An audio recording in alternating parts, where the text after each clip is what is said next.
È il crocifisso illuminato, circondato da fiori di pesco, che accoglie il fedele nella chiesa di Sant'Andrea di Campodarsego. Ma in questo insolito sabato di veglia il silenzio è rotto nella pieve da quanto ti accoglie e sorprende all'interno.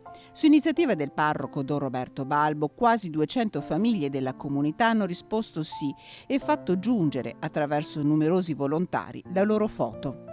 Nessuna famiglia nella solenne messa di Pasqua in chiesa, ma tante immagini.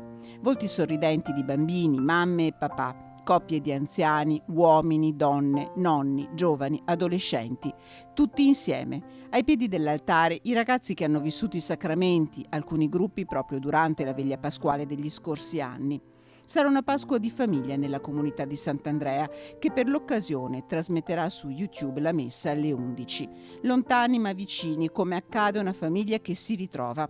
Per simboli queste foto disposte con ordine sui banchi, di solito gremiti come non mai la mattina di Pasqua, a fare memoria della risurrezione, pilastro di quella fede che tutti unisce. Uniti anche se lontani, con un pensiero particolare per chi a Sant'Andrea sta combattendo contro il coronavirus e per quelli che in questo lungo periodo di quarantena hanno lasciato per sempre la comunità.